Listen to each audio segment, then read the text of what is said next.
Pronto. Então, vamos dar início, né, a mais uma live do Grupo Interdisciplinar de Estudos e Pesquisa em Educação. Nesta noite, nós vamos discutir um pouco a temática alfabetização, receita ou construção. Uma conversa sobre a questão dos métodos. E mesmo quem não é da área de educação, ou não lida diretamente, né, com o processo de alfabetização, entende, né, perfeitamente o quão importante é discutirmos essa temática, sobretudo num país onde ainda temos elevados índices de analfabetismo, e se formos analisar o analfabetismo funcional, são índices ainda bem mais alarmantes. E, nesse sentido, essa conversa, né, surgiu a partir das discussões, né, a partir do grupo do GEDUC. Então, a gente trouxe, né, essa temática para discutirmos um pouquinho hoje à noite, e, nesse sentido, nós convidamos, né, a Amanda Kelly, né, que é docente da Educação Básica da Prefeitura de Recife, é mestra em Educação, né, pelo Programa de Pós-Graduação em Educação da Universidade de Pernambuco, é especialista em Gestão Educacional e Coordenação Pedagógica, é especialista em Arte e Tecnologia na UFRPE, também é membro do Centro de Estudos em Educação e Linguagem, o CEL, no qual lançou diversas pesquisas e uma imensa contribuição na discussão de alfabetização e letramento. Não vou ler tudo do currículo de Amanda, que é muito extenso, assim como, né, também da Eva, né, que popularmente nós conhecemos como Eva, mas de fato, de verdade, o nome é Evani, né, da Silva, que ela é mestra em Psicologia Cognitiva pela UFPE, especialista em Psicopedagogia pela Universidade Católica de Pernambuco, graduada em Pedagogia pela UFPE, e também trabalhou, né, no CEL, que é o Centro de Estudos em Educação e Linguagem do CEL na UFPE. Vamos, inicialmente, passar a oportunidade para a Eva, e logo em seguida a Amanda, né, ela vai ter também os seus 20 minutinhos para depois abrirmos o debate. Bem, tenhamos uma boa conversa esta noite.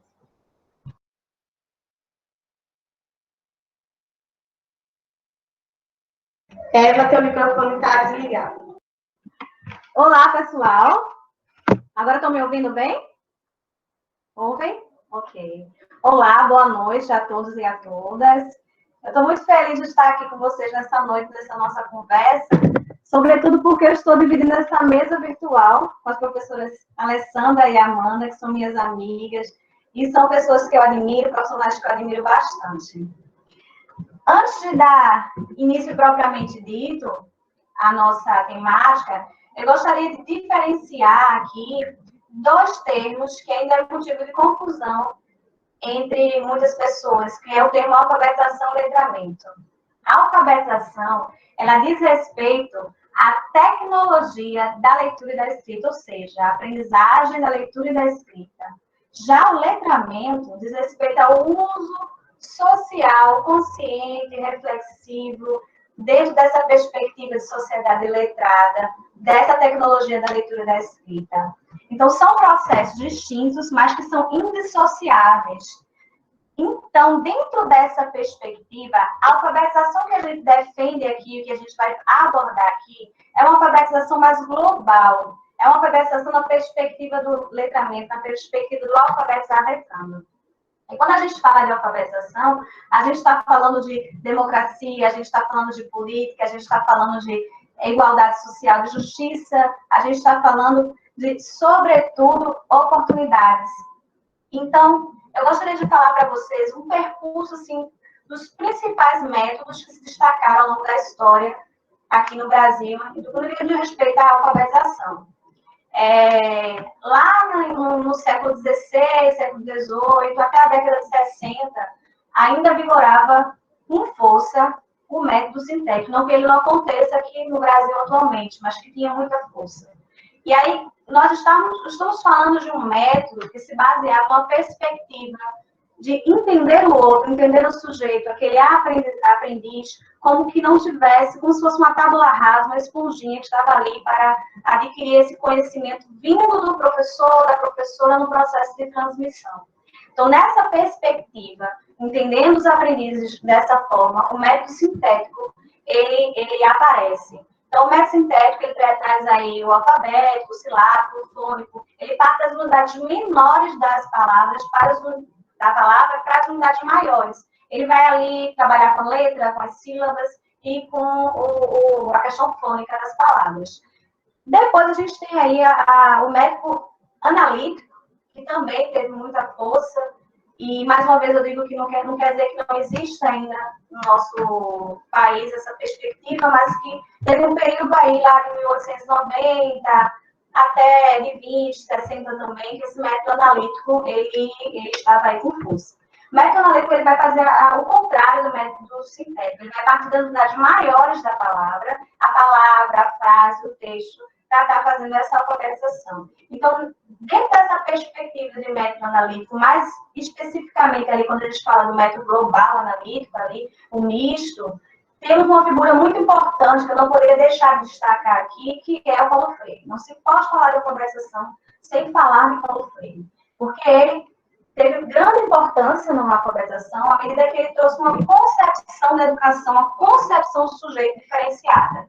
Entendendo o sujeito com as suas particularidades, com as suas diferenças, entendendo que era preciso parte da realidade desse sujeito para que eles pudessem serem alfabetizados. Então, não mais caberia ali aquelas antigas cartilhas, e sim precisaria que tivesse um processo de alfabetização em que a gente falasse com palavras que pudessem vir da realidade daquele sujeito e pudessem ser problematizadas.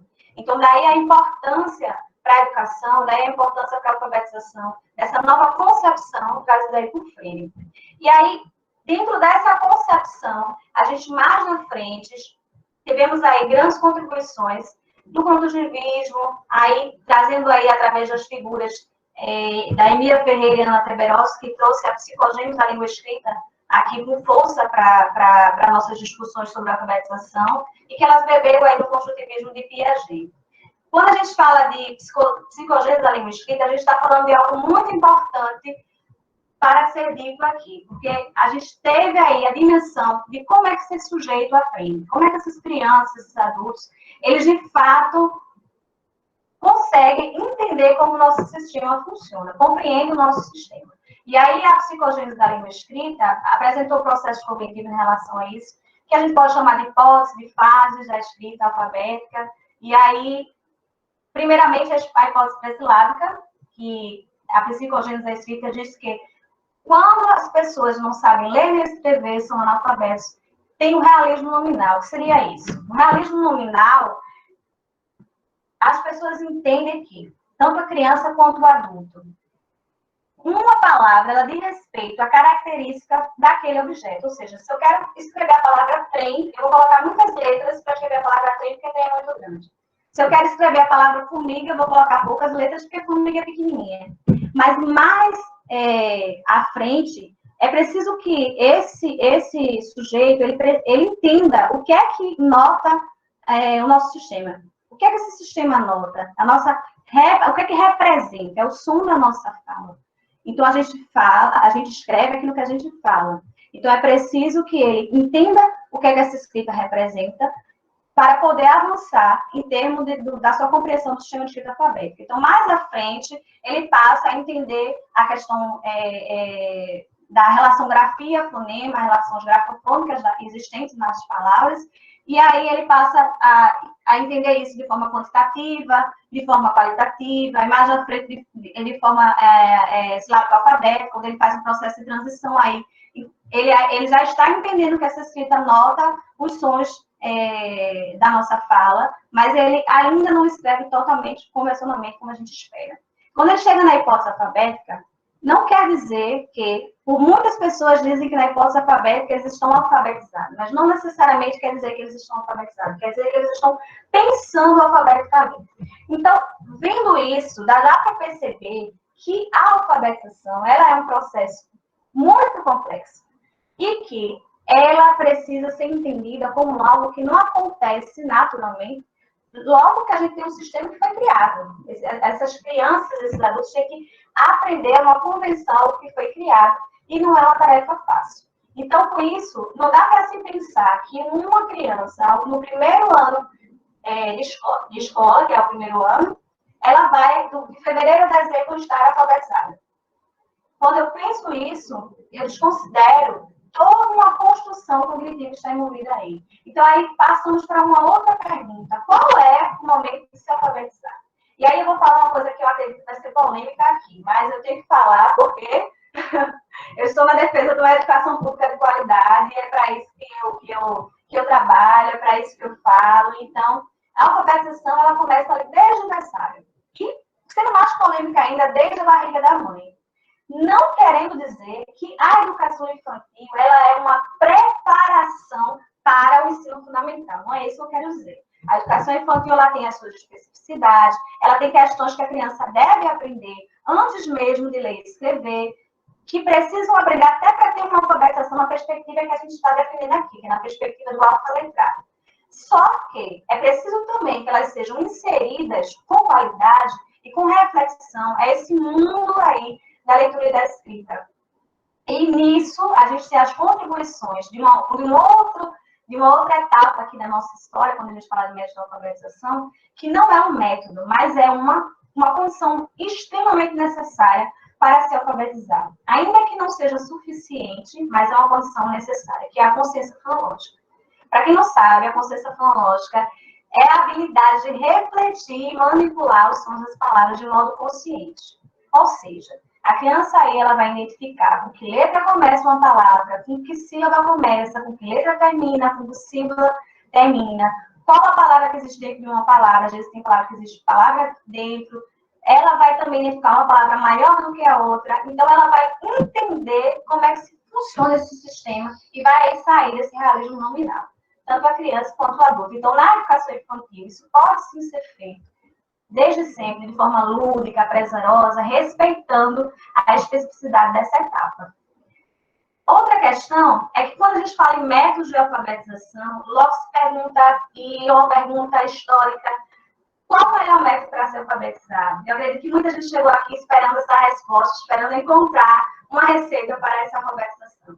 E aí eu digo que logo respondo aqui para vocês que não se tem uma receita para se alfabetizar. Se a gente entende que a gente tem uma receita para se alfabetizar, a gente parte na perspectiva de que as pessoas aprendem igual, de que não necessariamente a gente precisa considerar a especificidade de cada espaço, de cada localidade para se alfabetizar. A gente passa numa perspectiva que desconsidera toda essa construção que eu estou falando aqui. Então, não existe uma receita pronta, como se fosse uma receita de bolo para se alfabetizar. Isso não quer dizer que a gente não alfabetiza com um método.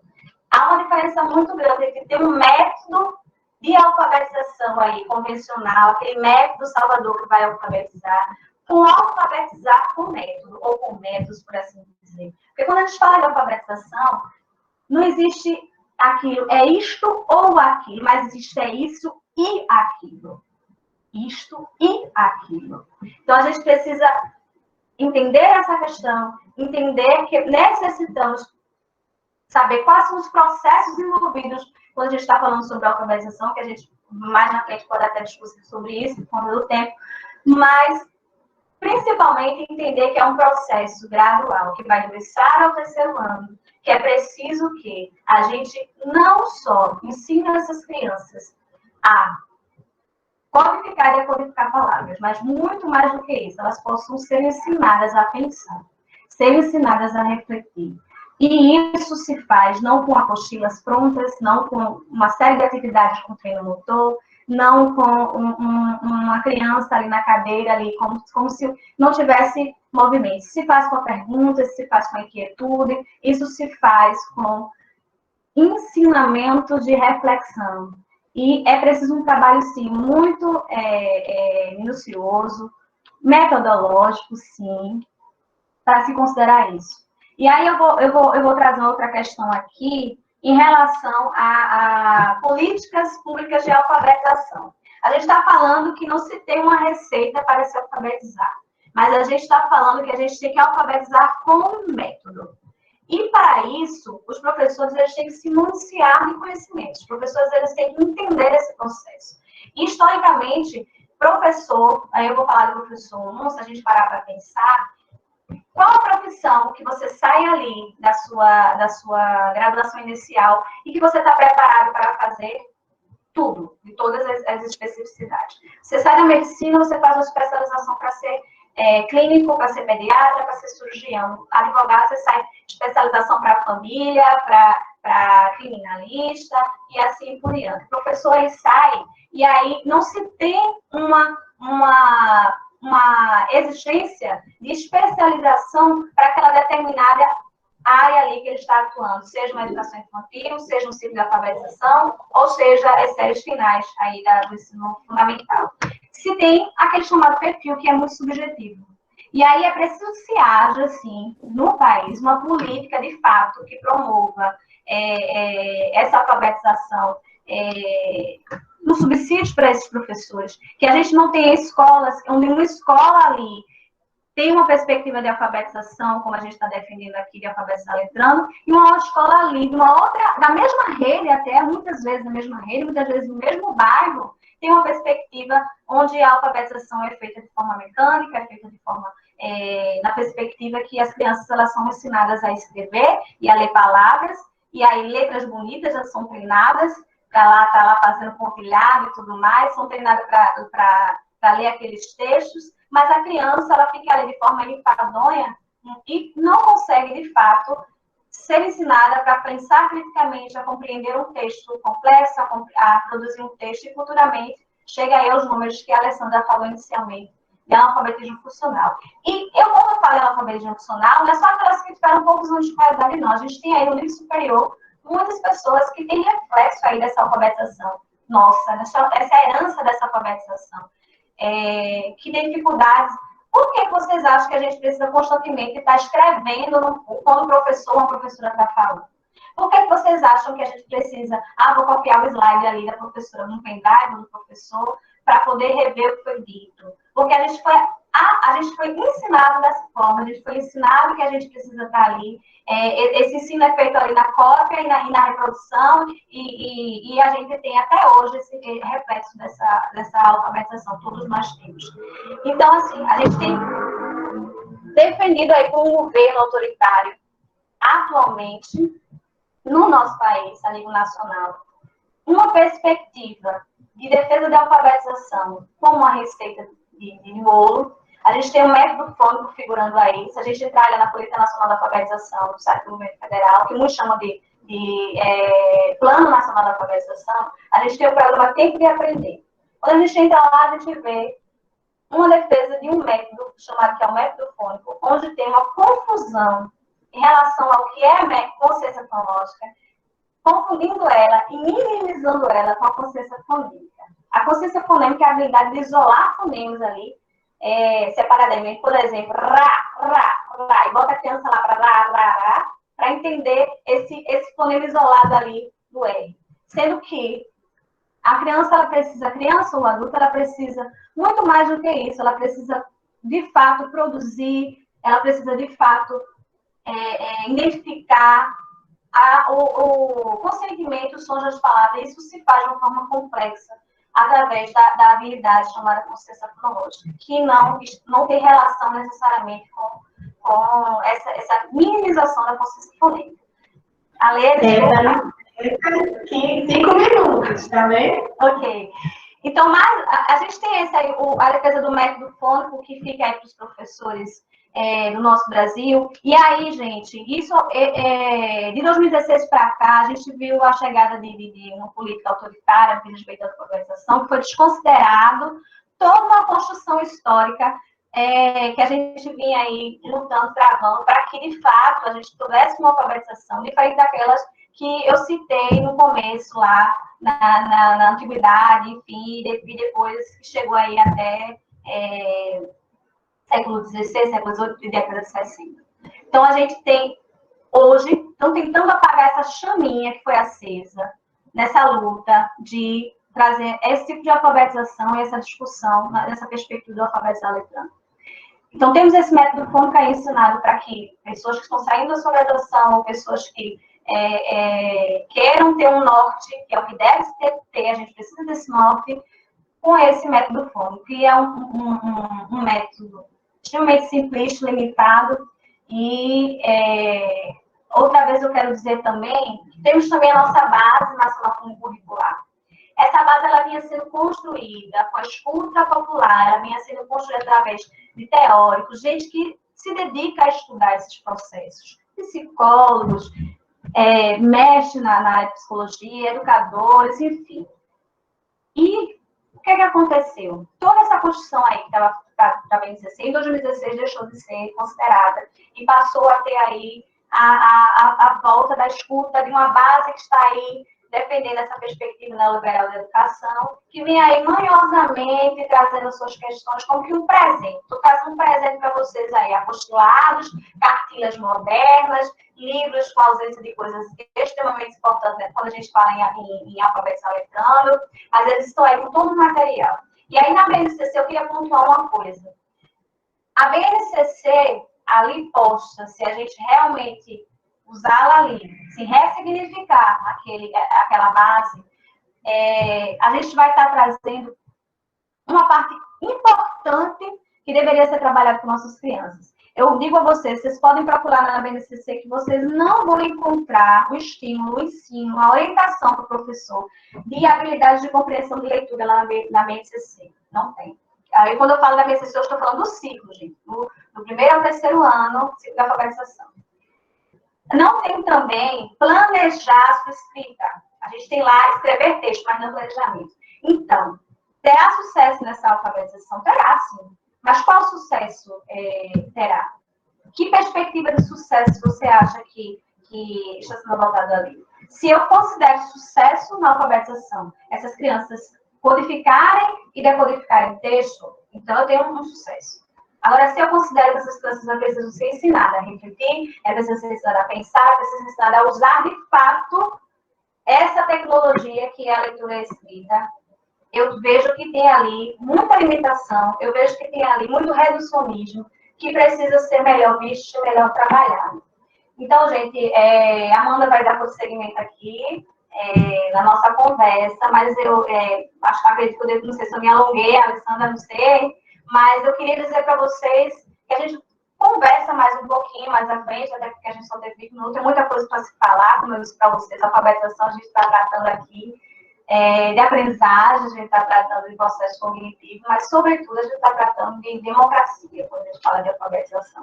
Então, eu queria dizer para vocês, mais uma vez, é preciso ter, sim, conhecimento desses processos, é preciso ter que estar municiados quando se fala em alfabetização, mas não necessariamente ter essa receita de bolo.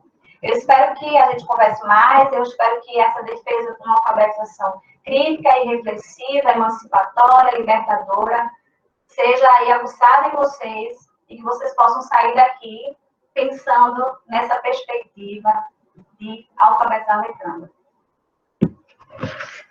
Gratidão, Emani, pela sua exposição, que nos deixou, né, com muitas inquietações, né, e vamos dar continuidade com a Amanda, né, que é a nossa convidada de hoje, e temos um imenso prazer, né, de tê-la aqui conosco, né? Tá bem? Sinta-se à vontade, sinta-se em casa. Ligar aqui meu microfone, né? Primeiramente, começar agradecendo, né? Meu Deus, que alegria estar aqui, rever a Eva, que para mim é Eva, né? Desde quando eu conheci, né? Quando fala Evania, chega, acho estranho. E a Lê também, duas queridas, né? Que a Lê eu continuo trabalhando, Eva também, porque a gente faz parte da mesma rede, né? A gente não está na mesma escola, mas pertence à mesma rede de ensino. E é uma alegria imensa. Eu já vi aqui que tem um monte de gente conhecida, né? E é muito bom, assim, quando a gente consegue um espaço como esse para compartilhar, dividir, conversar, né? E fortalecer, né, a nossa profissão, enfim. Essa é a minha primeira live, nunca tinha participado de uma. E, assim, enfim, eu fiz algumas anotações, né? Para não me perder, porque eu sou uma jovem senhora, né? Não posso confiar na minha mente, né? Então, eu sempre registro algumas coisas no papel para ir lembrando.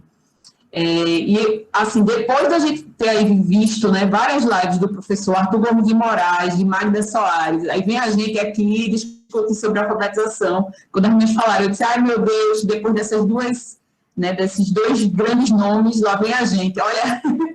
Mas, enfim, é um espaço de diálogo, né, para a gente conversar aqui, enfim. Simbora. E aí, quando a gente fala, né, Eva já trouxe muita coisa, né, é um assunto polêmico, né, e quando a gente fala de alfabetização, dá cartas aí para muita coisa, né, mas eu queria começar destacando, como Magda Soares diz, que tratar, né, de método de alfabetização é primeiro entender que a gente está tratando de uma questão, né, e a questão nos dois sentidos da palavra, né, primeiro porque é um assunto para se discutir, e segundo, porque é uma questão polêmica, né? Então, essa palavra questão aí, tomando esses dois sentidos. E aí eu queria começar dizendo que, partindo do pressuposto do que, o que é que a gente entende, né? O que é que a gente entende por método, né? Método, ele é um conjunto de procedimentos fundamentados em teorias, né, e princípios que vão orientar essa aprendizagem inicial da leitura e da escrita, que comumente a gente chama de alfabetização. É importante destacar, né, que essa questão dos métodos, como a Eva falou, ela é uma questão histórica, né, e que ela começou a ficar mais forte quando começou a se consolidar um sistema público de ensino, porque foi começando a se pensar, né, nessa necessidade de uma implementação sobre o ensino de leitura e de escrita para as crianças, né? Como é que a gente vai fazer essas crianças dominarem a leitura e a escrita? E aí, com o sistema público de ensino, essa temática começou a ser, né, ficar mais em destaque. E aí, diante dessa indefinição, digamos assim, de como é que ia ser garantido esse domínio da leitura e da escrita, o método para a aprendizagem inicial da língua virou, né, se tornou uma grande questão, né? Ficou uma grande dificuldade para resolver, né? E aí, como consequência disso, né, a gente teve muitas controvérsias e muitas polêmicas, né? Como até hoje a gente continua vivenciando, né? Essas polêmicas, elas atravessam, né, o tempo, né? E, como a Eva falou, aparecem sucessivas soluções, né? Então, todo ano tem um livro novo, uma apostila nova, uma pessoa nova que promete que vai trazer a solução e a receita, né, para resolver, e aí muitos municípios acabam comprando, adquirindo, né, os professores acabam tendo que fazer uso disso tudo aí, né, e essas soluções, elas vão alternando, né, entre métodos inovadores, né, entre aspas, e os tradicionais. Aí fica um novo método proposto, depois ele é criticado, aí aparece um novo método, e assim segue, né, durante todos esses anos, todo mundo tentando trazer uma solução, e uma definição, e uma receita, né, prometem tudo aí. E aí, esse movimento de alternâncias metodológicas, ele teve início aqui no Brasil, no final, né, nas duas últimas décadas do século XIX, porque antes disso, a questão não era tão relevante assim, né, e aí considerava-se que aprender a ler e escrever dependia só, basicamente, de aprender as letras, né, e o nome das letras.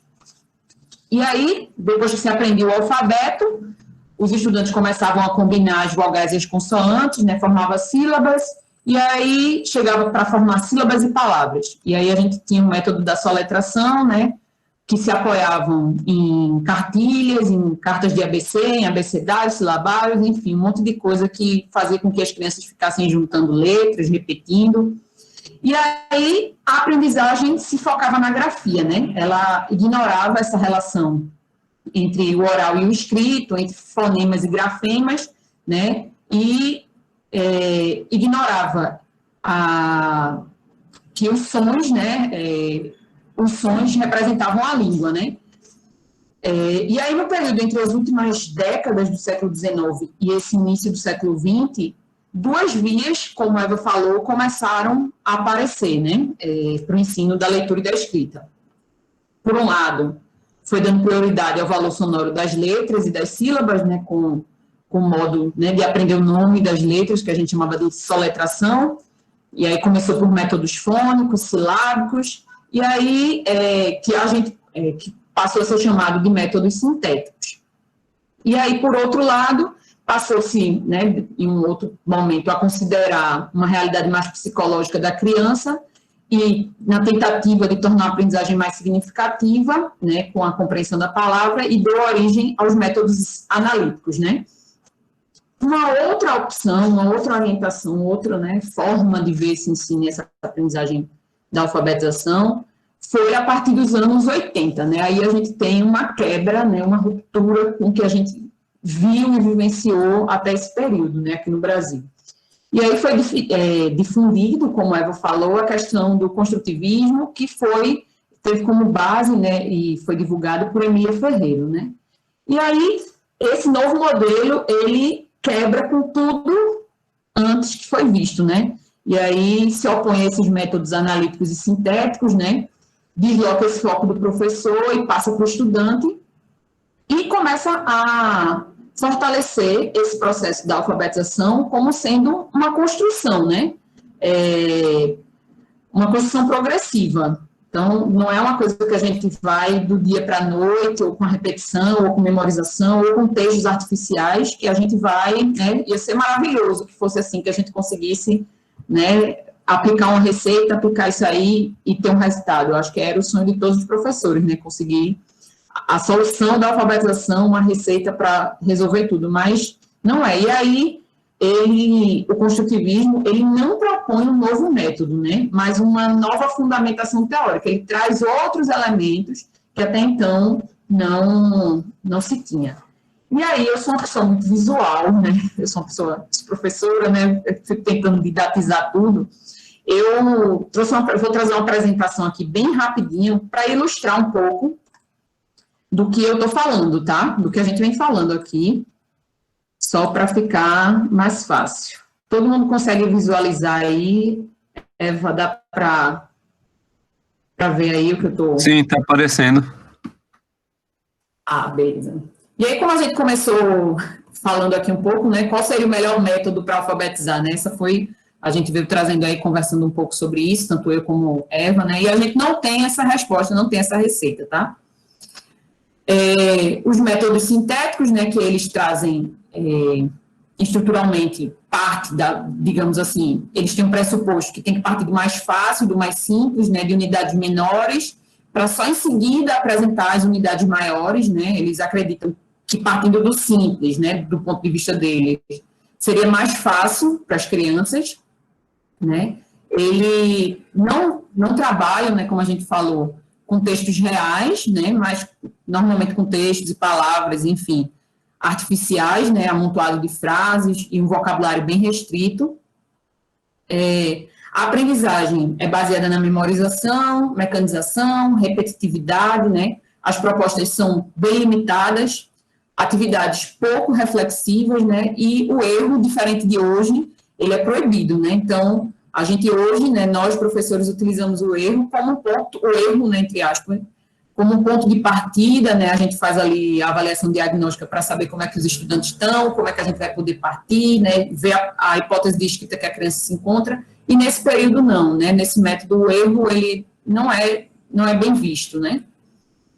E aí, os métodos sintéticos, eles estão aí divididos em soletração, método fônico, silábico. E um exemplo de atividades do método, né, de soletração, né, que é a partir da letra, né, até o mais complexo, né, então eu trouxe aqui um exemplo para visualizar. O método fônico, a gente tem um exemplo próximo aqui, que eu digo de Recife, né, eu não sei se tem alguém de fora, que é o alfabeto, que eu acho que era utilizado por um município aqui. E aí, esse trabalho... Esse livro foi bastante utilizado aí durante um longo período, eu acho que ainda é utilizado em outras capitais, né? Então, traz atividade, né? Que Marque com X a palavra que não começa com som G, né? Aí tem várias palavras com a letra G e a criança tem que identificar, né, esse som aí para poder, né, esse trabalho aí com o método fônico. O método silábico, né, a gente tem um exemplo aqui do livro Pipoca, né, é parte das sílabas. Acho que alguém algum dia já viu essas atividades, né, palavras artificiais, né, a sílaba, a repetição, né, bastante repetição.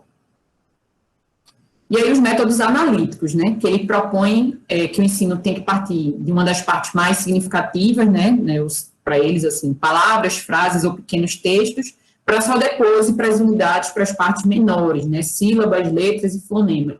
E eles acreditam que precisa dedicar bastante tempo a essa memorização das palavras e das frases, enfim. E aí eles estão divididos em palavração, sentenciação e global de texto. Um exemplo de palavração, né? Tá aí um exemplo. O global de texto com o livro Alegria de Saber, né? Atividades que abordam esse tipo. E eu trouxe também, para a gente refrescar nossa memória, para quem nunca viu, talvez tenha alguém tão jovem aqui, né, que nunca tenha visto uma cartilha. E aí, eu trouxe alguns exemplos para a gente ver, quem já viu, relembrar, né? E aí, alguns exemplos de cartilhas que eram utilizadas, né? Sempre, assim, com textos bem artificiais, né? Com a repetição sempre bem presente, memorização era muito presente. A cartilha das mães aí, na primeira edição de 1911. Casinha Feliz, né, um clássico. Aqui a cartilha analítica, né, primeira edição aí. A cartilha sintética da análise, aqui de 1916, a primeira edição. As cartilhas aí, cada um com as suas promessas, né? Ensino rápido da leitura.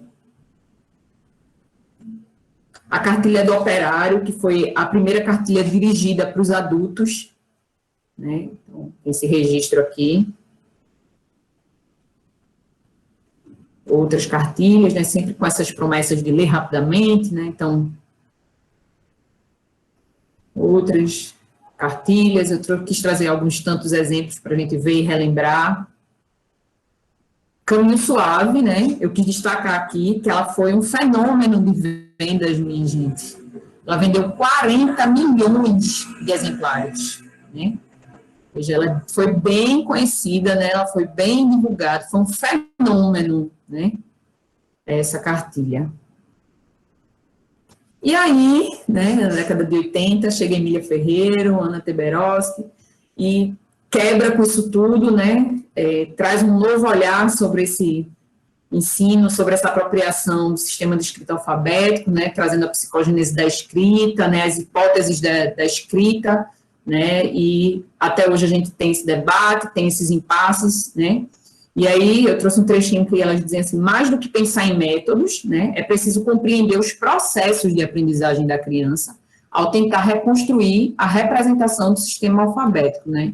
Então, elas basicamente são a revolução na alfabetização, né, nesse olhar para a alfabetização, quebram com esses modelos estabelecidos, né, que bom que elas trouxeram tudo isso, mas ainda, como a Eva falou, ainda é um tema bastante polêmico, né, ainda tem, ainda podemos encontrar, né, a presença desses outros métodos, das cartilhas, nas escolas, né, nas salas de aula, como a Eva falou, às vezes dentro de um mesmo município, dentro de de uma mesma escola, muitas vezes a gente tem esse mundo de métodos aí sendo trabalhado nesses espaços. Acho que é isso. Se eu falei rápido demais,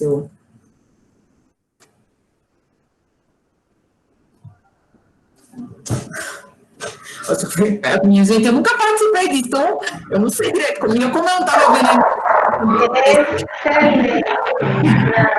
Esse é um espaço onde não existe saber mais, um saber menos. Existem os saberes que são partilhados. É justamente essa a proposta do GEDUC, né? Nós somos um grupo de 6 pessoas, onde discutimos e pesquisamos objetos diferentes, mas o nosso maior propósito é esse, a gente refletir. E eu acho que essa palavra refletir ficou muito presente na fala, né, da Evani. Reflexão é uma aprendizagem na qual a gente pode pensar. E por que isso não acontece, né? Porque isso também é um ato político. Não ensinar a pensar é um ato político. E aí, endossando, né, a essa palavra reflexão, que está presente na alfabetização, no qual a Evani falou, a Amanda, ela começa a discutir, né, vai logo falando, acho que parece que vocês tinham combinado, né, mas você, Amanda, começou a sua fala falando, eu até anotei aqui, né, sobre essa questão da democracia e da escola pública. E como isso é importante, né? A gente pensar nesses processos de construção do saber. E quando isso não acontece, né, essa perspectiva do alfabetizar, do letrar, do ensinar a pensar, do construir como, a gente tem uma perspectiva, né, educacional extremamente diretiva, que não nos ensina a refletir. E só para um exemplo, para vocês terem essa noção, eu vou ler só uma manchete de 2 matérias diferentes. Para vocês perceberem o quanto é importante essa questão do ensinar, do alfabetizar, na perspectiva, né, na qual a Eva falou, de não só codificar, né, as letras, a questão dos grafos fonemas, mas assim, de pensar, né? Então, eu pesquisei duas manchetes rapidinho para a gente dar continuidade. Traficante conhecido como gaivota é preso com mais de 30 mil na zona sul de Porto Alegre. E uma outra notícia que saiu, né, há algum tempo, filho de desembargadora preso por tráfico de drogas é solto. E quando a gente pensa nesse sentido, né, parecem temáticas iguais, mas a gente vai analisar o discurso, o que está por trás disso, né? Que um é o filho da desembargadora que é preso, o outro começa logo com a temática traficante. Então, por que não nos ensinam a pensar? Por que não nos ensinam a problematizar? Por que isso só acontece quando a gente chega no ensino superior, muitas vezes, que não consegue dar conta, né, de todo o processo de deficiência, né, na aprendizagem. E aí, né, tendo essas observações, eu queria só colocar 2 questões para vocês, inicialmente, né, eu espero que a gente possa ampliar. A primeira questão: que relações podemos encontrar entre o método fônico e o autoritarismo, e o método fônico e o preconceito linguístico? Né?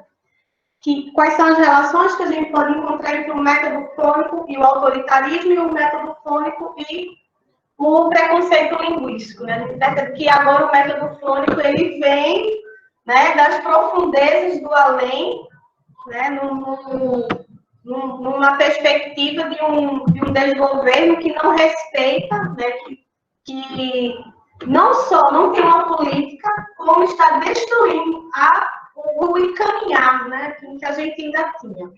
E a segunda questão que foi proposta essa primeira questão foi proposta pelo Reginaldo, a segunda questão é proposta pelo Paulo Gabriel. Qual a perspectiva hoje para a alfabetização de adultos no Brasil? Essas são as 2 questões. A gente começar a pensar um pouquinho.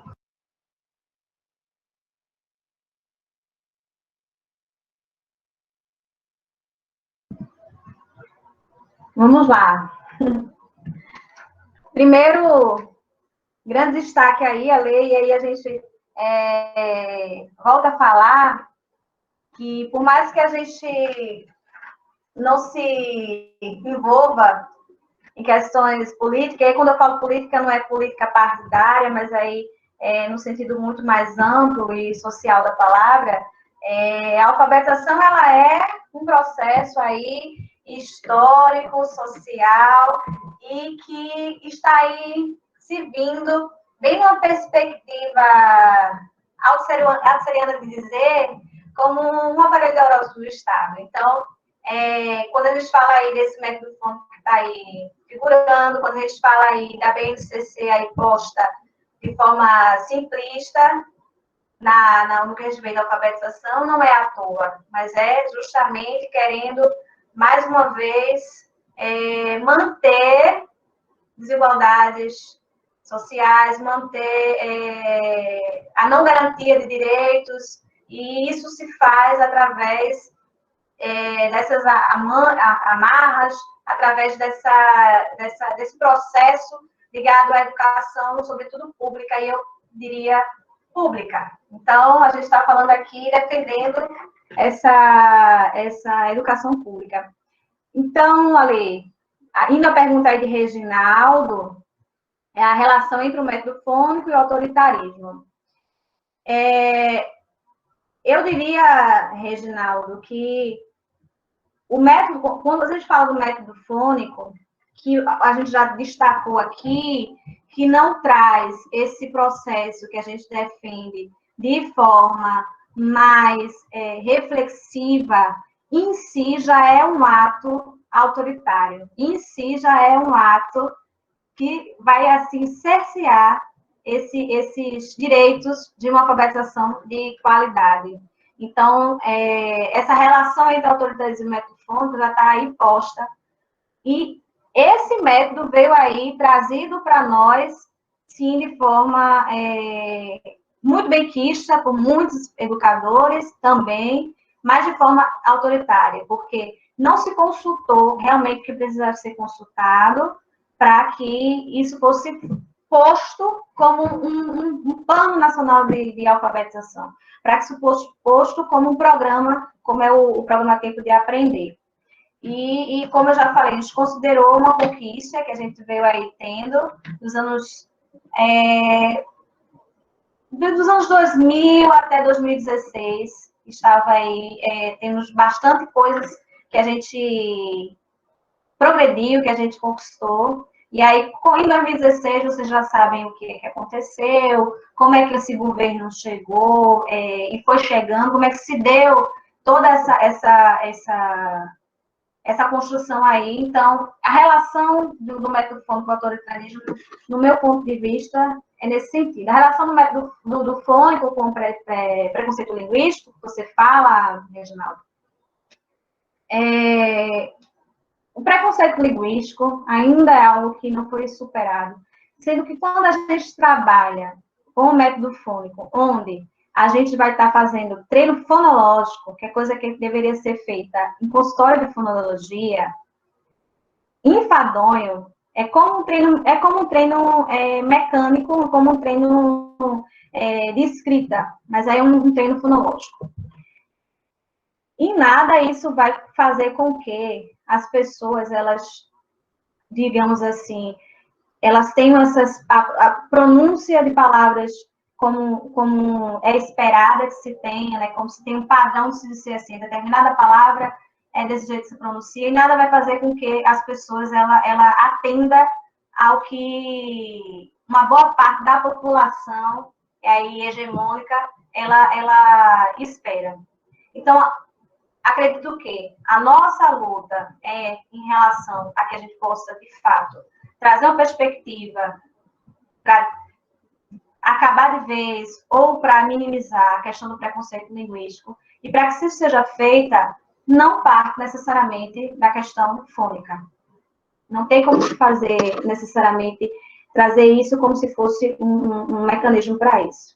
E aí, mais uma vez, a gente volta à questão da problematização, desde lá com os pequenos mesmo, para que eles sejam ensinados a pensar, eles sejam ensinados a compreender, da conversa, do diálogo, que é o que está faltando. A gente teve muito espaço, por muito tempo, dentro das escolas, para que fosse feito ali aquele processo de prontidão, aquele processo como a Amanda trouxe aqui, onde a criança ou o adulto estava ali só sentadinho e buscando fazer tarefas que para ele nada tinha sentido. E agora a gente precisa lutar para que isso não chegue novamente aí, né, nas nossas escolas. Porque não é, no final do ano, um caderno cheio de atividades feitas que vai dizer que aquela criança, ela de fato está alfabetizada dentro da perspectiva que a gente está trabalhando aqui, que a gente está falando aqui. Em relação à pergunta de Gabriel, na perspectiva da alfabetização de adulto, não foi isso? Em relação à perspectiva da alfabetização de adulto aqui no nosso país. E aí, Gabriel, aí é que a gente tem um ponto ainda mais alarmante para falar.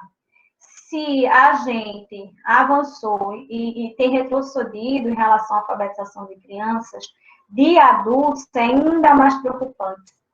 A gente ainda não tem, de fato, uma política orientadora que possa estar trazendo um esclarecimento para os professores. Não que o professor ele não tenha autonomia, não é isso que eu estou querendo dizer aqui. O professor ele tem autonomia, sim.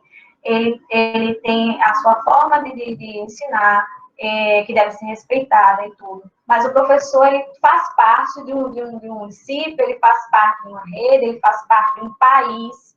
E ele não necessariamente ele precisa não ter essa questão de acompanhamento constante. É isso que a gente defende. Tem formações que, de fato, promova essa questão para o professor pensar sobre essa ressignificação desses currículos constantemente.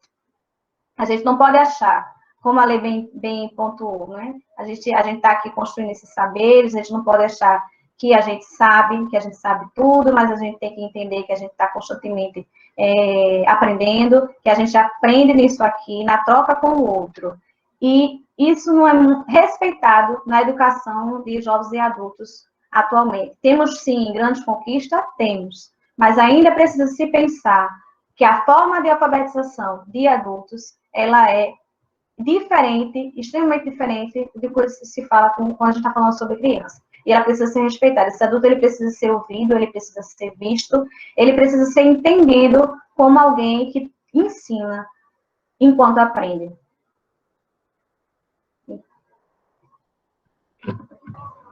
Amanda, você pode colocar suas considerações. Vou ligar aqui o microfone. Depois dessa aula, a pessoa fala o quê, né? Depois dessa aula de Eva, a pessoa fala, eu vou desligar meu microfone. Mas concordo com o que a Eva colocou, né? Vocês mais que ninguém para discutir, né, as questões ligadas às políticas, né? Como a Eva falou, não questões partidárias, mas né, a desenvolvimento de políticas públicas, enfim, a educação de jovens e adultos, né? Vocês também, a lei, daqui a pouco ela tem que falar, que ela também, eu sei que essa temática é bem, assim, né? Ela já deve estar se tremendo para falar ali.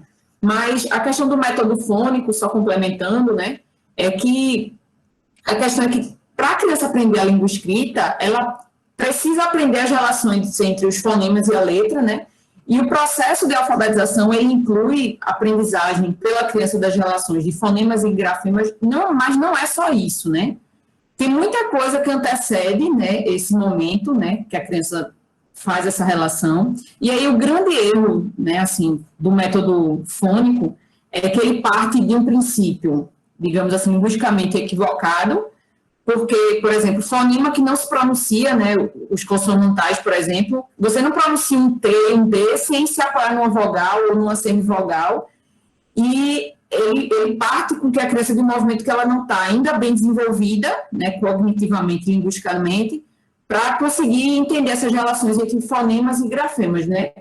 A questão, bem em si, assim, não é ser contra o método fônico, mas considerar que ele não dá conta do processo de alfabetização. Eu acho que trazer isso é bem importante, assim. Claro que eu não me apoio no método fônico, né? Mas considerar que ele não é suficiente, não vai dar conta desse processo que a criança passa da aprendizagem e da apropriação do sistema de escrita alfabética. Então, um processo de construção do conceito da língua pela criança, né? Vai levar um tempo, é todo um trabalho, e ela passa por várias etapas até chegar ao processo, até se apropriar exatamente do processo de escrita, né? E sobre a alfabetização, né, só complementando assim, de jovens e adultos, eu acho que, como a Eva falou, a gente tem tido grandes perdas, né? A gente já tinha em outros governos, e nesse desgoverno agora nem se fala, né? Mas as práticas de alfabetização, se eu não me engano, alguém perguntou sobre isso, né? Elas têm que partir de práticas reais, do contexto, né, que essas pessoas estão inseridas, né? Não trazendo textos artificiais, né? Palavras artificiais. A lei já deve complementar aí, né? Trazer um pouco de Paulo Freire.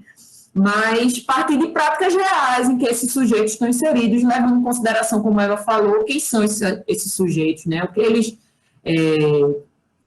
vivem, o que eles pretendem, né? Enfim, situar, né? Então, trabalhar com gêneros que circulam socialmente, que estão presentes na vida deles, enfim, eu acho que é um pouco disso aí. Não sei, foi só mais para complementar o que Eva já trouxe aqui para a gente, né? Certo, nós temos mais questões, né? Agora, acho que o pessoal se animou a partir dessas duas. E aí eu queria só pontuar, né? Acho que seria um complemento do complemento, né? Pontuar algo sobre a educação de jovens e adultos. E a educação de jovens e adultos, infelizmente, ela é fruto, né, de um processo de negação de direitos a crianças e adolescentes, e aí não é só uma questão educacional, mas, assim, diversas vertentes, que acabam sendo, né, assim, repetindo de série, não frequentando a escola, e aí a gente ainda existe no nosso país a educação de jovens e adultos, que a gente deveria, assim, lutar por uma escolarização das crianças, né, para que todos pudéssemos contemplar essa universalização, e aí não teríamos mais a educação de jovens e adultos. Mas, na ausência disso, a gente ainda tem, agora tem uma proposta, né, e aí também já seria uma outra temática, né, mais para frente, mas, assim, também de desconstrução da perspectiva de educação de jovens e adultos, né? E aí é um tema para uma outra conversa. Mas vamos para algumas perguntas. Teve um aqui que saiu, foi a que eu estava tentando elaborar e alguém já perguntou. Max pergunta: as professoras entendem que o método fônico pode fazer com que se agrave ainda mais a questão do analfabetismo no Brasil? Se sim, como as professoras e os professores podem resistir a isso em sua prática cotidiana? Gleison pergunta: como atribuir toda essa metodologia aos autistas? Algum embasamento? O Wellington, seria até uma inquietação minha, né, essa pergunta de Wellington. Vocês não acham que precisamos analisar os métodos pela sua eficiência quanto à alfabetização de fato, já que o estímulo à reflexão pode ser feito em qualquer momento e não necessariamente quando estou ensinando a criança a ler? Porque a gente tem, né, muitas vezes essa questão da teoria, mas quando a gente vai para a prática, né, e aí vem as dificuldades, né, porque só quem está, de fato, assim, no dia a dia, o desespero, né, do docente, que tem um aluno que não está ainda alfabetizado, e essa grande preocupação, né, o que fazer? Principalmente quando ele já sai do ciclo de alfabetização. E aí, só complementando, temos mais algumas perguntas, mas aí a gente vai ficar com... tem mais uma aqui que chegou agora. O conceito de alfabetizar letrando, na perspectiva de uma educação neoliberal, se tornou, ou tem se tornado um produto a ser vendido nas escolas? Como vocês enxergam as investidas do mercado sobre o conceito? E aí ficam aí essas 4 inquietações. Gente, as perguntas, cada pergunta dava uma live, né? Tô chegando mais, viu, Cíntia? A gente Cada vai. pergunta dava uma live, porque as perguntas foram bem, assim, né? Bem elaboradas e temas bem pertinentes, assim, né? Essa pergunta sobre... Oi, quem ia falar? Essa questão sobre agravar o analfabetismo, acredito que sim, né? Como a gente tem visto aí, esses resultados com o método fônico não traz grandes resultados, né? As crianças, não é tão simples quanto parece, a gente vai crescer, nós nos tornamos adultos e a gente não consegue falar todos os fonemas, por exemplo, das palavras, isso, eu acho que isso é quase impossível, né? Pensando assim, a gente já chegou na fase adulta, né, e a gente não consegue acompanhar isso, né, e isso, inclusive, vai fazer com que as crianças e os jovens possam ir ficando pelo caminho, né, porque vai se gerando muita reprovação, vai se gerando, eles não conseguem acompanhar e vão ficando, enfim, a gente só vai fazer aumentar mais ainda, né. Como é que a gente pode resistir, né, a tudo isso? Eu acho que é fortalecendo as políticas públicas de formação de professores, as pesquisas, né, as instituições públicas, as universidades que estão cada vez sendo mais sucateadas por esse desgoverno, né, e aí fortalecer esses espaços, né, para que cada vez mais os professores tenham domínio, né, sobre as discussões, os embasamentos teóricos, né, para que a gente também não fique só repetindo, mas que a gente saiba discutir, saiba debater, domine, né, até para poder rebater, né, esse tipo de, essas falas e essas propostas de governo, né, e aí fortalecer essas lutas e esses espaços para que a gente continue resistindo, né, e não permitindo.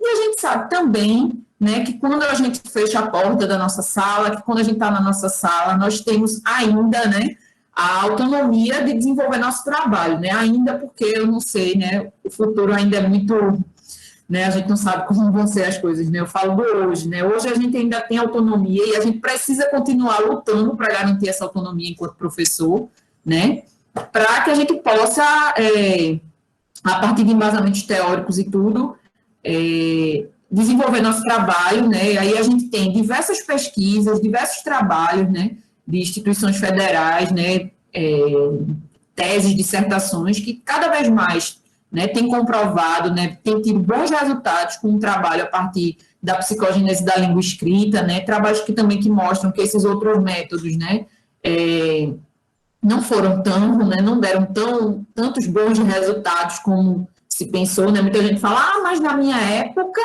eu fui alfabetizada assim, não sei o quê, porque todo mundo tem um pitaco, né, para dar, mesmo quem não é educador, acha que pode, né, falar sobre educação muitas vezes, e quer dar um pitaco, às vezes até a mãe chega lá na porta da sala dizendo como é que a gente quer fazer, como é que a gente deve fazer a tarefa, a atividade, né, e a gente precisa primeiro ocupar esse espaço de dizer que nós, né, que somos formados, somos professores, estamos capacitados para, né, ocupar esse espaço e pensar e refletir, e, enfim, esse embasamento aí para que a gente possa ter clareza, ter, né, fortalecer o que a gente conhece, né, e acompanhar pesquisas e resultados que têm comprovado, né, que os métodos, digamos, mais tradicionais não deram tanto resultado quanto se pensou, né?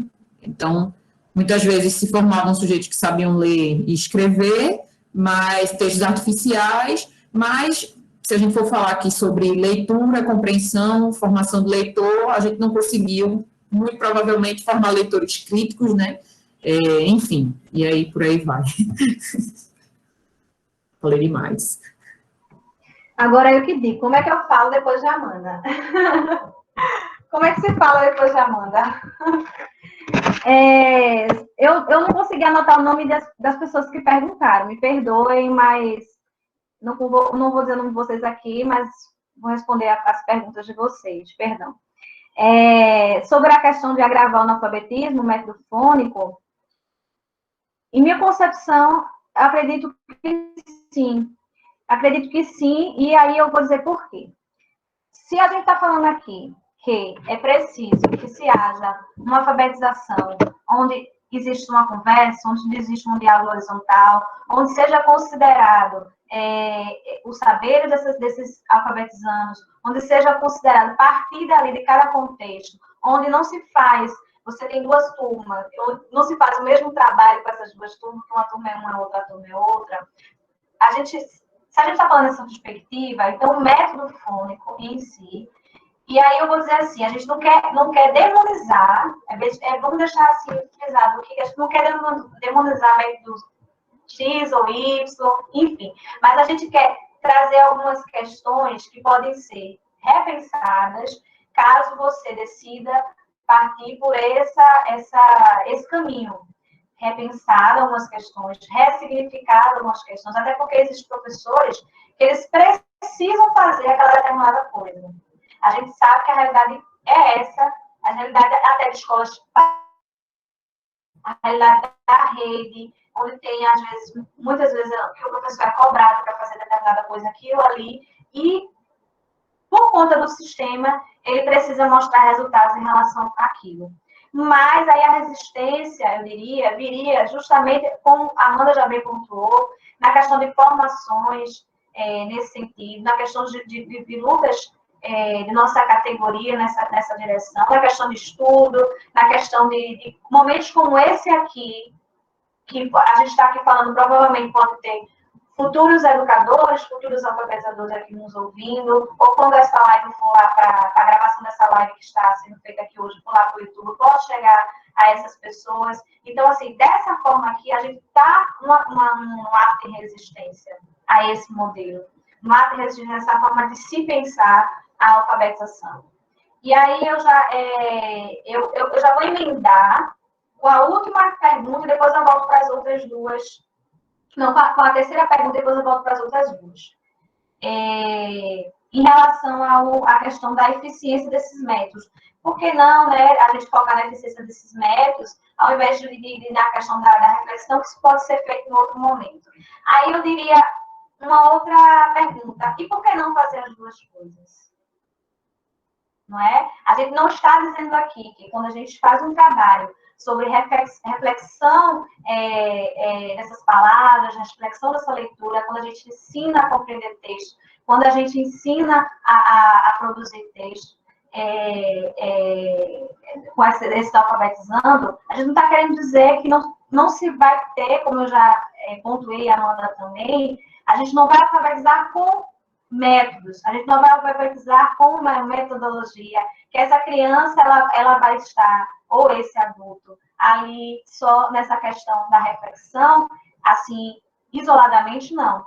Eu vou fazer toda essa questão metodológica, eu vou trabalhar, nós, a gente, vamos trabalhar dentro de todas essas perspectivas que é preciso sim que ele seja ensinado a grafar as letras. É preciso sim que ele seja ensinado a silabar. É preciso sim que ele seja a identificar as letras. É preciso sim, para se alfabetizar, que ele passe por tudo isso. É como ele vai passar por tudo isso. E aí é que entra o ato reflexivo nessa alfabetização. É o como. Aí a gente traz aqui, se a gente entende que é preciso ser reflexivo, como é que eu vou trazer uma apostila, como é que eu vou trazer uma atividade em que nada tem relação ao que eu estou vivendo ali com aquela turma naquele momento? Como é que eu vou passar 4 horas com aquela criança ou com aquele adulto que está se alfabetizando, com ele simplesmente ali, copiando o que eu estou colocando no quadro, respondendo questionário, respondendo aquelas apostilas, respondendo aquelas atividades ali que está sendo tirada da internet ou produzindo, enfim. Sem dar espaço, tempo, porque eu tenho que ter ali no final do ano um monte de folhinhas, um caderno cheio de coisas, como se isso significasse tudo. Não que não signifique nada, é importante sim, mas é importante que esse trabalho seja feito conjuntamente. É importante que eu tenha espaço para, a partir daquelas palavras, daquele texto, enfim, de tudo que a gente veio discutindo aqui, seja feito todo esse processo. E aí a gente já aponta que muito bem foi feito o professor Paulo Freire, quando ele traz essa questão do seu método, que muitas vezes diz que está ultrapassado, e aí a gente não está querendo tratar que está ultrapassado, não, até porque Paulo Freire, o objetivo dele em si não era, o objeto em si não era a alfabetização, mas aí a questão dele era uma dimensão muito maior, uma dimensão política, e aí, no contexto de muitos analfabetos, onde o analfabeto não poderia sequer ter direito ao voto, foi importante que ele repensasse sobre isso e trouxesse essa nova concepção. E aí a gente traz aqui também o entendimento sobre esses processos cognitivos. Não, nem todo mundo aqui é psicólogo, nem todo mundo aqui enfim, está ligado de alguma forma à psicologia, mas a gente precisa saber o que é que a gente pode tirar ali da psicologia para que nos ajude. E aí, se o professor, ele chega, sai da sua universidade não sabendo disso, também não é culpa, não podemos culpabilizar o professor. Por isso que a questão da formação continuada, de fato, se trata especificamente ali dos processos de alfabetização, assim como a gente tinha com o PENAI, que não foi institucionalizado, não foi legalizado no nosso país, porque fazia um trabalho diferenciado, e isso aí era um ataque para o que de fato quer manter aqui no nosso país, manter esse processo histórico, social, dessa alfabetização mecânica dentro das nossas escolas públicas. E aí eu volto para a fala do conceito de letramento, se ele se tornou um produto a ser vendido, da alfabetização de letramento se tornou um produto a ser vendido. Sim, se tornou um produto a ser vendido, sim. E muito mais, aí eu digo, não só o conceito de letramento, mas até tudo isso que a gente vem falando aqui, né? O método fônico é um produto a ser vendido, a consciência fonológica, quando a gente fala aqui, que não é um método em si, mas, como eu já falei, é uma condição extremamente necessária para essa aprendizagem, né, que não seja suficiente, que é diferente da consciência fonêmica, né, como eu já pontuei, tudo isso está aqui, muito sujeito aí envolvido, muitos grandes empresários trazendo ali, olha, eu tenho essa apostila, eu tenho esse material, e aí, olha, eu estou nessa perspectiva que você quer adotar, e trazendo ali aquela coisa ali pronta, onde que o professor ele tem que dar conta daquele livro, ele tem que dar conta daquele projeto X ou Y, ele tem que dar conta de uma série de coisas, e qual é o tempo que esse professor tem para que seja feita essa alfabetização que a gente está definindo aqui, na perspectiva da reflexão, juntamente com essa metodologia que a gente vem falando. Qual o tempo que tem?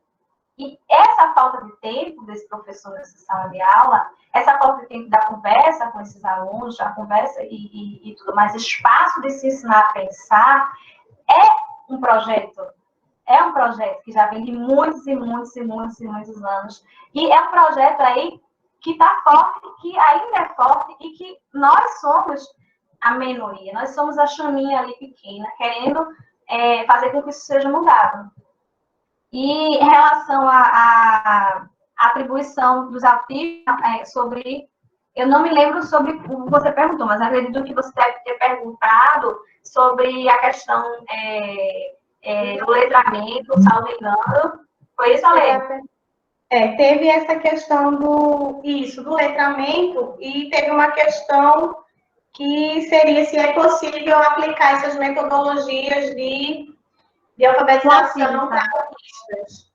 Sim, aí eu vou falar para você, nós não somos especialistas aqui na questão do autista, mas aí eu vou falar enquanto uma fala, não só como professora em si, mas porque a gente, como professora, a gente tem autista, mas uma questão também trazendo um pouco na questão psicopedagógica, para essa questão.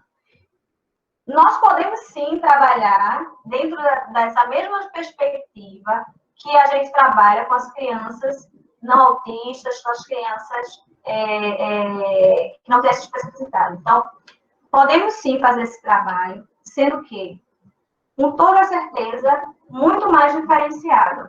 E aí que eu digo que é preciso que se tenha, para o professor, uma ajuda, e aí a gente volta de novo para a questão política. O professor, ele está lá na sua sala de aula, ele não é psicólogo, ele não é psicopedagogo, ele não... ele pode ser isso e ser professor, mas não necessariamente ele é. E ele tem que dar conta essa resposta, porque tem uma pergunta que tem a ver com isso. Tá bom. Eu vou justamente já atrapalhar um pouquinho, mas assim, tem um segundo, né, acho que o o outro bloco de perguntas e também tem uma fala, certo? Então, aí eu já vou juntar tudo para a pergunta da Cassiana, do Paulo, né? Você já respondeu, e tem uma pergunta da Cassiana, que ela comenta assim: a escola tem sido cada vez mais acometida por demandas sociais, e aí por isso que eu te interrompi, que sobrecarregam o trabalho do professor e distorcem a função da escola. Recentemente tive acesso à socialização de uma pesquisa de mestrado do FPB, em que a pesquisadora chegou à constatação do esvaziamento do papel do professor, precarizando o processo ensino-aprendizagem. Nesse sentido, vocês percebem que existe alguma diferença entre o setor público e privado de educação quanto à sobrecarga de trabalho? E se existir essa diferença, refletindo nas competências que os alunos apresentam ao final de cada ano, série, setor privado e público, de que forma podemos criar estratégias para superar isso? E tem a pergunta da Melina, do coletivo Mulher Vida, que ela queria, né, assim, apresentar para vocês. Cadê a Melina? Ainda está aí? Não sei se ela... Então, sim. Pronto, você pode apresentar a sua questão. Boa noite, meninas.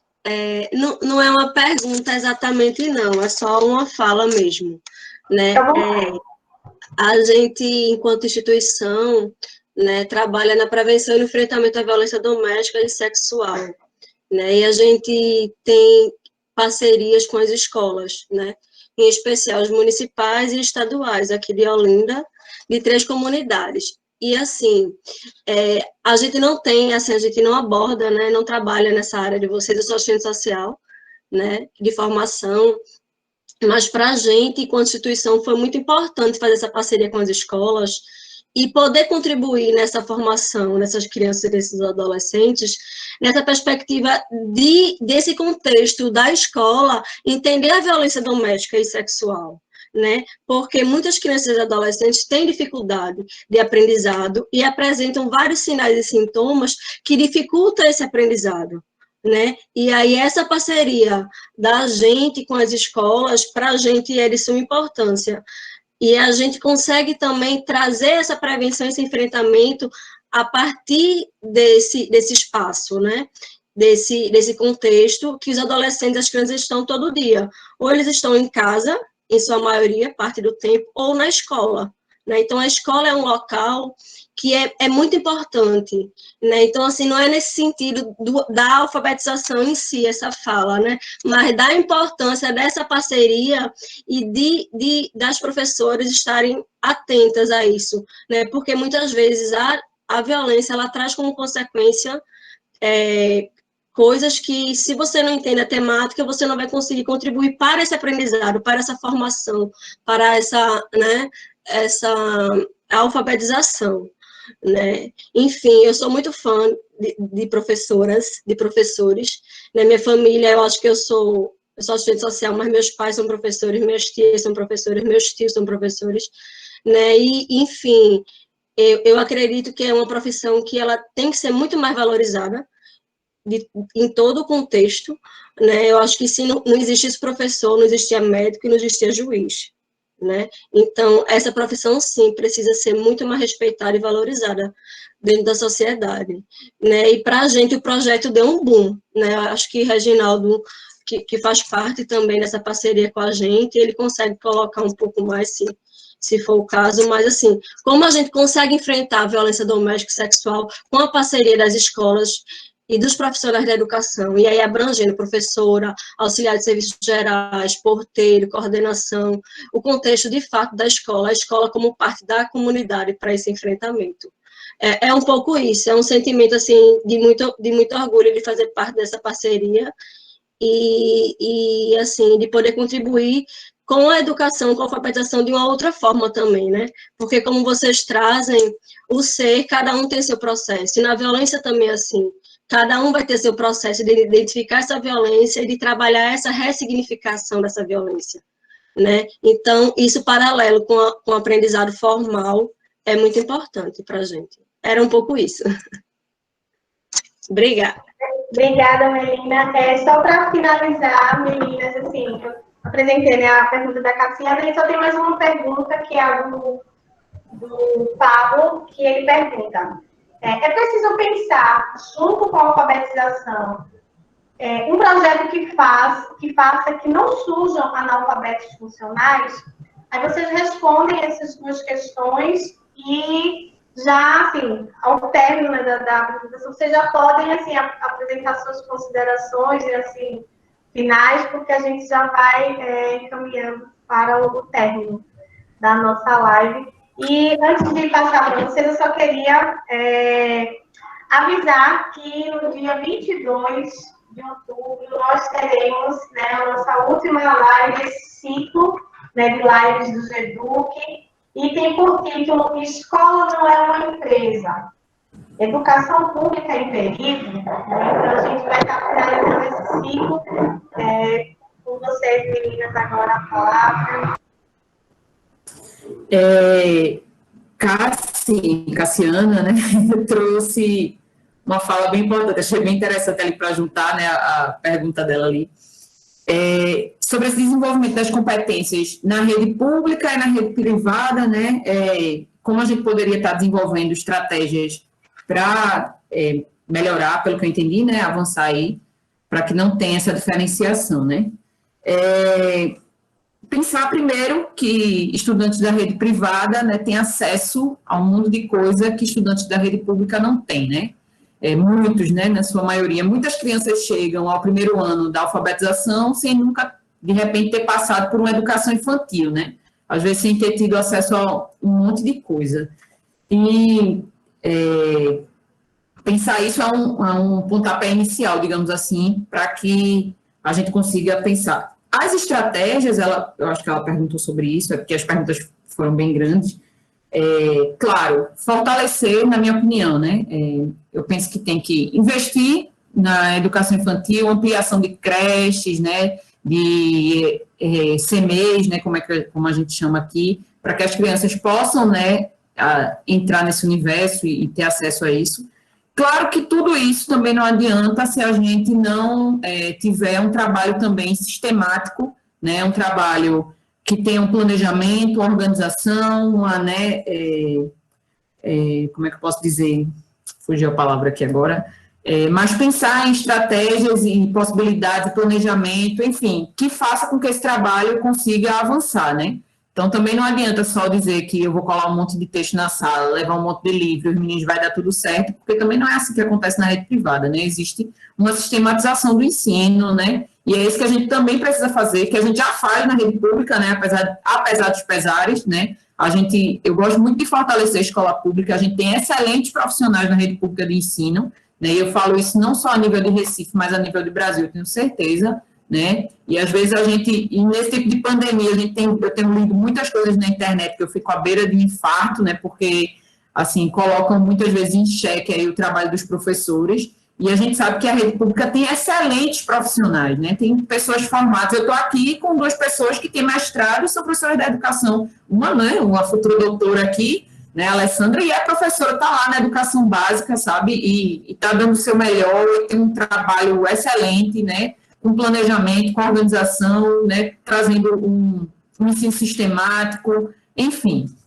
E aí pensar nisso, investir nesses diversos setores, nessas diversas coisas. Não sei se eu não me lembro aqui qual é a outra, mas deixa a Eva aí falando que eu vou voltar aqui para ler enquanto ela...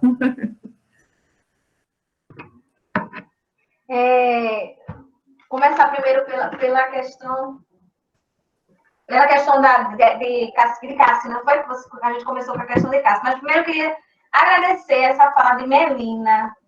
Melina, eu não lhe conheço, mas muito prazer, foi muito gratificante ouvir você falar aqui, uma fala muito importante para ser dita. Então, obrigada, e muito obrigada também pela confiança de fazer parte assim, dessa nossa conversa, desse nosso momento. E que bom que você entende que esse trabalho é feito em parceria com os professores, com as professoras, e pontuar, Melina, que essa questão da violência, né, a violência doméstica, a violência sexual, mais do que nunca, por mais que a gente não seja... Aí voltando à questão do que é posto para a escola, né? Porque é posto para a escola tem que dar conta de ser assistente social, de ser psicólogo, e de ter todo esse instrumento, esse material humano sem ter. Aí quem é que é tudo isso? O professor. E não é isso que a gente quer. Mas não querendo ocupar esse espaço, querendo fazer esse trabalho, porque o professor, ele é professor, por mais que ele tenha outras formações, mas na sala, quando ele está ali, ele é professor. Então, ele está pensando como professor e as coisas são bem separadas. Mas o professor, sim, ele tem que trabalhar com essas temáticas nas suas salas de aulas, e isso desde os pequenos, desde muito pequenos. E aí, mais uma vez, a gente pontuou essa necessidade de trazer questões que, de fato, venham da realidade ali desses alunos. A gente está falando de escola pública, sem dúvida, pelo menos uma criança ali vai estar sofrendo desse tipo de realidade. Então, a gente precisa conversar, a gente precisa alertar.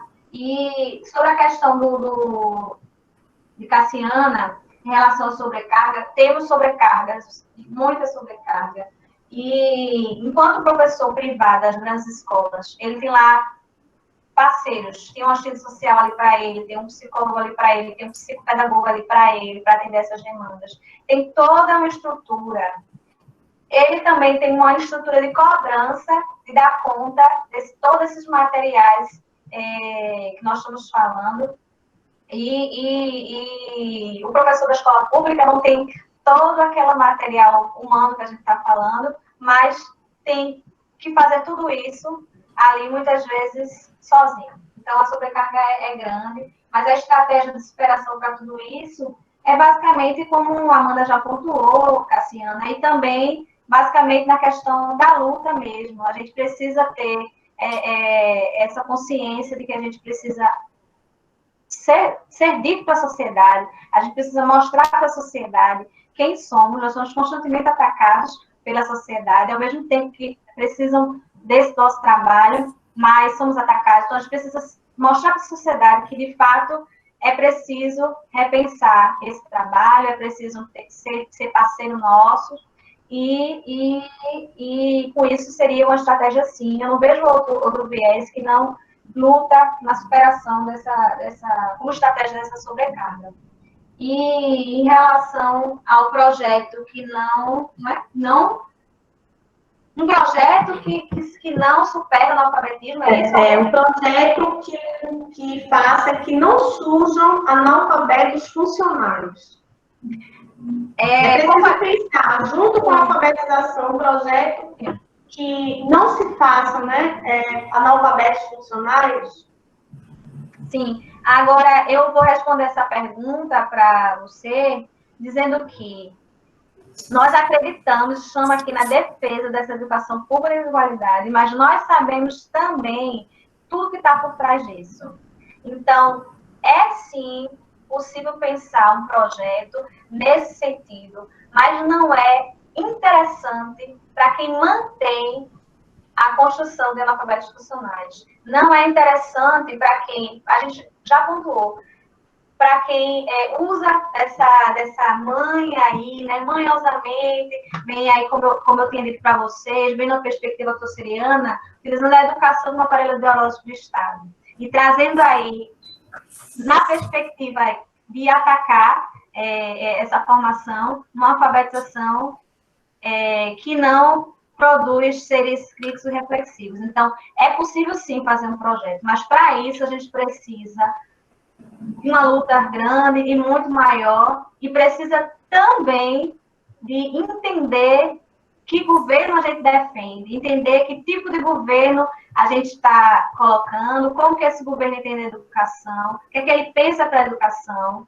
para que a gente possa fazer com que seja superada essa questão. Porque essa é uma questão política, como a gente pontuou aqui, e uma questão bastante complicada de ser superada. Mas a gente acredita, a gente luta, e aí, para finalizar, eu acho que acredito que a Lei já deu a nossa fala final, eu queria agradecer, depois a Amanda também, eu vou passar para a Amanda, mas eu queria agradecer a todo mundo que está aqui com a gente, que ficou aqui até agora conosco, agradecer a esse grupo GEDUC. Eu já estou ficando com saudade e sentindo falta aí, que o ciclo de live está acabando do GEDUC, e eu já estou sentindo muito, dizer que admiro muito esse grupo, aprendo muito, muito, muito mesmo com eles, e agradecer essa oportunidade dessa conversa. E queria finalizar também dizendo que a gente acredita, a gente está aqui numa perspectiva de esperançar. E quando a gente fala de esperançar, não é querendo dizer daquele verbo, a gente está falando da esperança, mas não aquele verbo de esperar. A gente espera ali passivamente as coisas acontecerem porque a gente acredita, mas numa perspectiva de esperançar, essa esperança daquele que acredita e vai lá e faz. Então, que a gente possa tentar buscar meios como esse aqui que a gente está fazendo, de conhecimento, de discussão, desses espaços, para que a gente possa estar se municiando contra tudo isso e que a gente possa, de fato, promover uma educação que visa, assim, eu vou citar uma palavra que o professor Arthur Gomes de Moraes, ele fala muito, né, que a gente possa possibilitar que cada vez mais diminua esse apartheid educacional. Que a gente tem um grande apartheid educacional no nosso país que precisa ser diminuído e superado. Então, sejamos fortes e um grande abraço a todos vocês. Amanda? Só retomando aqui rapidinho, bem rapidinho, que Pablo, né, colocou como é que a gente pode fazer para que é um projeto que não surjam, né, analfabetos funcionais, né? Eu estava anotando aqui, né? A formação inicial do professor, pensar nesse investimento na formação inicial, na formação continuada do professor, né? Investimento nos professores, material humano e também nas instituições, né? Enfim, políticas públicas e um montão de coisa que, por conta da hora, senão a gente vai entrar em outro debate, né? Mas eu acho que é isso. E aproveitar para agradecer, né? Essa minha primeira live com esse grupo tão maravilhoso, agradecer o convite, né, foi uma satisfação enorme participar, né, eu fiquei bem nervosa no começo, mas depois fiquei bem à vontade, pensando que tem um monte de gente aqui que eu conheço, esse reencontro, né, nesse momento tão delicado que a gente está vivendo, né, então, agradecer o GEDUC, né, por esse convite, essa participação, e que a gente, né, assim, continue defendendo, né, a escola pública, né, uma educação pública gratuita e de qualidade, né, e que a gente consiga continuar fortalecendo esses debates, né, utilizando esses espaços para que a nossa profissão continue se fortalecendo, né. Estamos juntos, né, e é isso. Obrigada, um abração para todo mundo, né, todo mundo que resistiu nessa quinta noite aí, eu sei que é difícil, mas muito obrigada. Antes da gente finalizar, eu queria, né, assim, pedir, né, assim, a quem também se sentiu à vontade, né, para que a gente pudesse abrir a câmera, né, a gente tirar uma foto e colocar, né, a gente também se vê. Acho que essa questão do isolamento, isso acaba nos afastando, a gente vê só os nomes, mas a gente não vê as pessoas, né, as pessoas a gente pede para fechar a câmera, fechar o vídeo, o microfone. Mas por trás da câmera, né, por trás do microfone fechado, há pessoas. E pessoas que nessa noite se comprometeram, né, e que não se comprometeram, né, mas que se comprometeram durante toda a vida, né, todo um processo de discutir, de defender a educação pública, mesmo que não estejam ligados diretamente, mas há pessoas que trabalham em ONGs, há pessoas que trabalham em outras instituições, mas que se envolve e que defende a escola pública. Sabemos, né, que devido à pandemia, o distanciamento, né, a desigualdade educacional só tende a aumentar.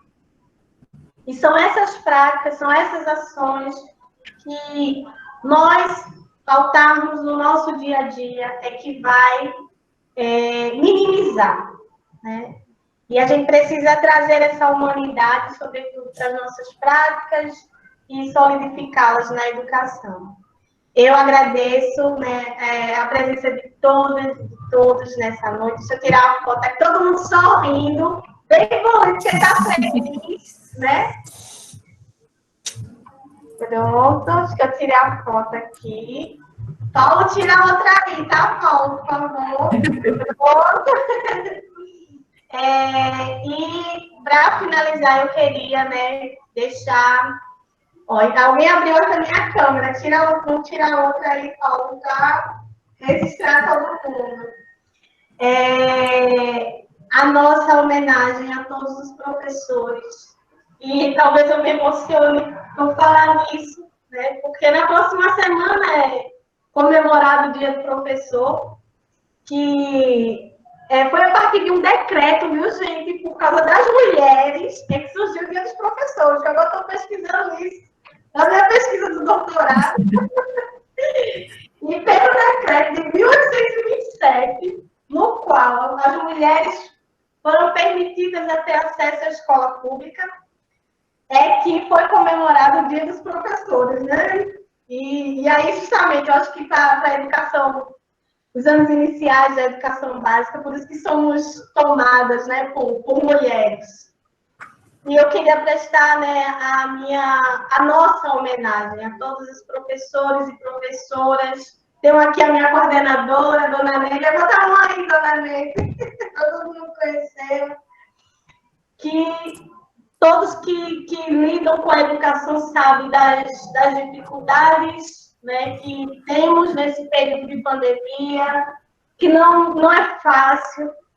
Né? A gente já discutiu isso, essa questão do assistencialismo, né? Da gente muitas vezes trabalhar num ambiente extremamente precarizado, mas ainda assim a gente lida, a gente abraça, a gente, mesmo com todas as dificuldades, a gente não consegue desvencilhar o humano das nossas práticas.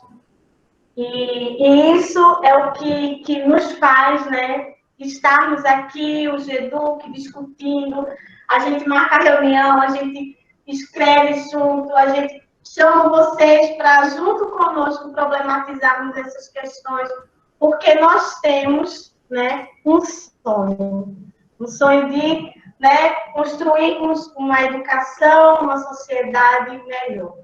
Né? Desde já agradeço a todas e a todos que participaram até agora, né? Sintam-se convidados para a próxima live, no dia 22. Um beijo, um abraço no coração a todas e a todos. Agradeço a participação prestigiosa de Amanda, né? Pela primeira live, inaugurou aqui conosco. E outras. Gente, Um abraço, pessoal. Um abraço. Até mais. Tchau.